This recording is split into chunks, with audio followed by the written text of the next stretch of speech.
বল, কই যেতেছো তুমি? হ্যাঁ, আমি চলে যাচ্ছি। কই যাচ্ছো? ব্যাগ দাও। আমি চলে যাচ্ছি, ছাড়ো। কোথায় যাবা? বাবা মার কাছে চলে যাচ্ছে। আব্বু বলছে যেতেছো না, তুমি বাসে চলো। তুমি তো বলছো আমাকে চলে যেতে। ভুল, আম সরি, আমি এটা অন্য কারণে বলছিলাম।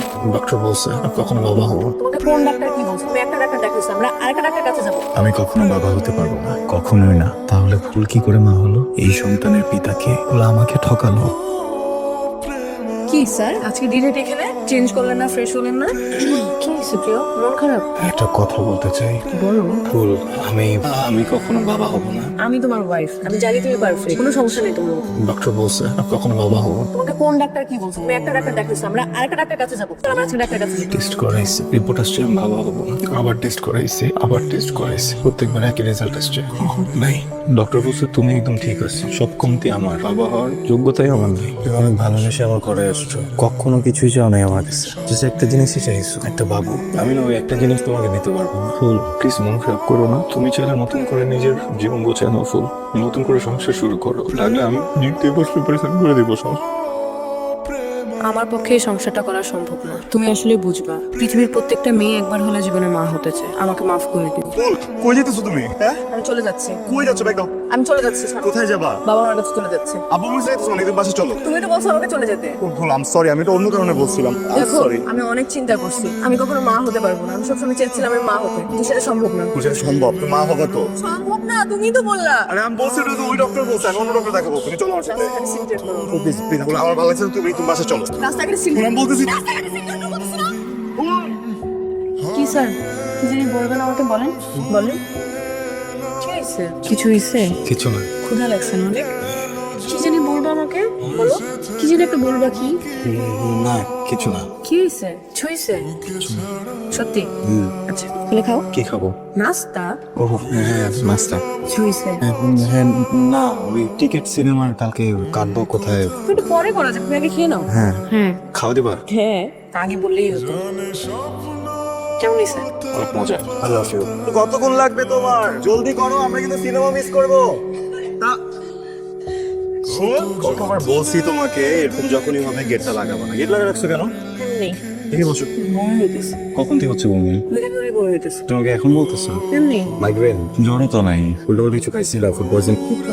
ডক্টর এসে চলো মুভি? কালকে। আগে তো অফিস আছে তোমার। অফিস ছুটি নিবো, চলো। তাহলে টাকা দাও। কি হয়েছে? কি হয়েছে? মানে আপনি বাবা হচ্ছেন, উনি মা হচ্ছে, তার আমি কি বাচ্চা চাও না? কংগ্রেচুলেশনস। আমি কখনো বাবা হতে পারবো না, কখনোই না। তাহলে ভুল কি করে মা হলো? এই সন্তানের পিতাকে ওরা আমাকে ঠকালো কেন?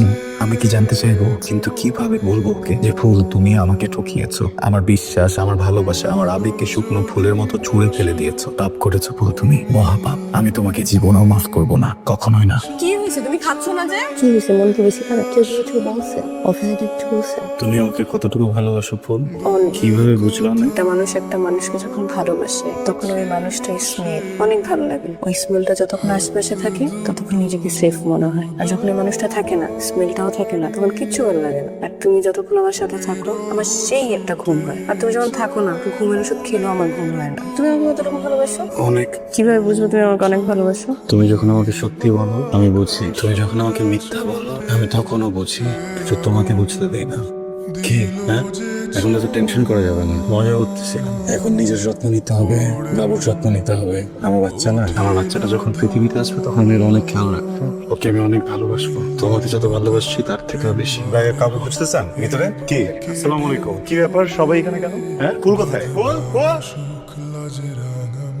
তুলে স্বপ্নের কোণে প্রেম আমার, প্রেম আমার। আজ থেকে 2 মাস আগে তুমি বাড়িতে গিয়েছিলে, মা অসুস্থ ছিল। আমি একাই বাসায় ছিলাম। কেউ একজন কলিং বেল চেপে ইন্টারনেটের বিল নিতে আসছে। আমি দরজা খুলে বিল দেই, সাথে সাথে 3 জন মাস্ক পরা লোক সামনে এসে দাঁড়ায়, আমাকে টেনে হিচড়ে রুমের দিকে নিয়ে যায়। আমি অনেক চেষ্টা করেছি বাঁচার, কিন্তু পারিনি। পরপর 3 দিন আসাতে এমন করেছে। বহুবার তোমাকে বলার চেষ্টা করেছি, কিন্তু আমি ভয় পেতাম কোনো কারণে যদি তুমি আমার থেকে মুখ উঠিয়ে নাও, আমি তো বাঁচবো না। আমি তো তোমাকে অনেক ভালোবাসি। চাইলেই আমার প্রেগনেন্সির ব্যাপারটা লুকিয়ে যেতে পারতাম, অ্যাবর্শন করে ফেলতাম, কিন্তু আমি যে মা হতে চলেছি এটা তো তোমার সামনেই জানতে পারি। আমি পুরো ঘটনার ভিডিও করে ওরা আমাকে ব্ল্যাকমেল করতো, ভিডিও ছড়িয়ে দেবার ভয় দেখাতো। আমি কোনো সিদ্ধান্তই নিতে পারছিলাম না। অনেকবার ভেবেছি যে করেই হোক তোমাকে বলবো, কিন্তু কিভাবে বলবো সেটা বুঝতে পারছিলাম না। আজ সকালবেলায় যখন ঘর মুছতে গিয়ে তোমার রিপোর্টটা পেলাম, যেখানে লেখা আছে তুমি কখনো বাবা হবে না। তুমি তো সবই জানতে, তুমি তো এটাও জানতে যে বাচ্চাটা তোমার না।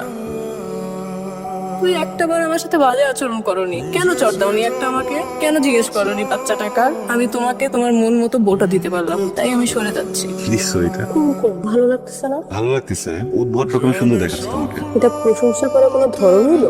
না মানে কুমকুমটা দিছো একদম বিয়ের বউয়ের মতো, আর এটা তো দূর দূর পর্যন্ত বিয়ের সাথে কোনো সম্পৃক্ততা পাচ্ছি না, তাই একটু মানে উদ্ভট রকমের সুন্দর দেখাচ্ছে। বাসা থেকে পালাই বের হয়েছি, বিয়ে শাড়ি পরে পালাবো? আর বলছো তো এক কাপড়ে বের হয়ে আসতে, এক কাপড়ে বের হয়েছি। আর কোনো ব্যাগও নেই। ব্যাগ নিলে তো একটা শাড়ি নিতে পারতাম। আর সব বাদ দাও, তুমিও তো আমাকে বিয়ের আগে একটা শাড়ি দিতে পারতো। দেখো প্রথমত আমি বেকার, 2-4টা স্টুডেন্ট পড়ায়, যে কয় টাকা কামাই এর ভিতরে 15টাই খাই, 2-4 টাকা জমাই। জমানো টাকা দিয়ে যদি এখন আমি তোমার বিয়ের শাড়ি কিনতে যেতাম, তাহলে আগামী কয়েকটা দিন তোমার খালি পেটে থাকতে হতো। তাই আমার কাছে মনে হয়েছে তোমার শাড়ির শখ পূরণ করার থেকে তোমার পেটের ক্ষুধার চাহিদাটা মেটানো বেশি জরুরি, বুঝলে? ঠিক আছে, সমস্যা নেই। সমস্যা নেই, করবো। চলো তাহলে। এই কি করতেছো? বাসর রাতে মানুষজন কি করে? আমি না আসলে রেডি না। ঠিক ঠিকই আছে, আবার রেডি হবো, চলো রেডি হই। বোকা, মেন্টালি রেডি না। কি মন খারাপ করছো? না মন খারাপ করে নেই, সত্যি বলতে কি আমি না অনেক রেডি। সমস্যা নাই, মানে ওয়েট করবো, তুমি যেদিন রেডি হবো আমাকে বললো, ঠিক আছে? ঘুমাও। কি হলো? ওদের ঘুরে ফিরে আসলো। কি করবো তাহলে? আমি তোমার বউ, তুমি আমাকে নরমালি ধরে ঘুমাইতেই পারো। রেডি আরে রেডি না বলতে, তুমি আমাকে জড়ায় ধরে ঘুমাইতেই পারো। আগে বলবো না। চলো ঘুমিয়ে। তুমি আমাকে গুড় ডাকো কেন? কারণ তুমি মিষ্টি। চিনিও তো মিষ্টি। চিনি মিষ্টি, চিনিতে ক্ষতি, গুড়ে কোনো ক্ষতি নেই। আচ্ছা, তুমি আমার জন্য তোমার ফ্যামিলি, বাবা মা সবাইকে ছেড়ে চলে এসছো। আমি যদি কোনো ক্ষতি করতাম তখন? শোনো, মেয়েদের একটা গুণ আছে, মেয়েরা ছেলেদের চোখ দুটো দেখলে বুঝে ছেলেদের নিয়ত কি। আমিও সেই তোমার চোখ দুটোই দেখলাম, তোমার নিয়ত বুঝলাম। কি বুঝলাম? চলতে চোখ দুটো খুব একা, অনেক আদর চাই। তাই ভাবলাম আমার বাবার কাছে তো আমার মা আছে, মার কাছে তো বাবা আছে, আমি তোমার কাছে চলে আসি। কিন্তু যদি কোনো ক্ষতি করতাম আমি তখন? শোনো, তুমি এমন একটা ছেলে, আমার তো তুমি কখনো ক্ষতি করবাই না, কিন্তু আমার যে ক্ষতি করবে তাকে তুমি মেরেই ফেলবা। তাই না? তুমি কনফিডেন্ট? কোথায়?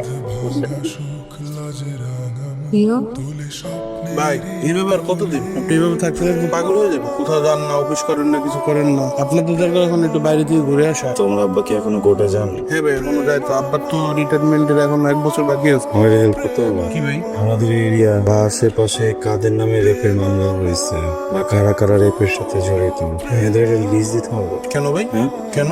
না ভাই, আমার ছোট বন্ধু লতে ভর্তি হয়েছে, তো কিছু অ্যাসাইনমেন্টের জন্য দরকার। বুঝতে পারছি, চেষ্টা করলে পারা যাবে। পারা যাবে। কি ভাই, চেষ্টা করে দেখতে পারি। পৃথিবী খুব অদ্ভুত জায়গা, বুঝলেন? সবাই খেলতে পছন্দ করে, কেউ নিজে নিজে খেলে, কেউ আবার দল বাইরে খেলে, কেউ আবার মানুষের জীবন নিয়ে খেলে। একা খেলা খারাপ কিছু, দল নিয়ে খেলাও খারাপ কিছু, কিন্তু কারো জীবন নিয়ে খেলা ব্যাড। শোনেন, এত টেনশন করার কিছু নাই। আমার ওয়াইফ খেলতেছে, আমার ওয়াইফ যতক্ষণ খেলবে ততক্ষণ পর্যন্ত আপনার নিঃশ্বাসও চলবে, কিন্তু ও যদি একবার খেলা থামায় দেয়, তাহলে ভালো কথা। মোতালেব সাহেবকে ছেড়েন, ওই যে 20 নম্বর বাড়িটা 15 নম্বর রোডে, আমি ওটা দোতলায় থাকি। আমি ছিলাম না বাসায়, কারা যেন আমার ওয়াইফকে রেপ করছে। করছেন কার না কারা তো করছে। কপালটা কি ভালো, আমার বোর তো খেলাই থামতেছে না। কোথাকার জানে স্বপ্ন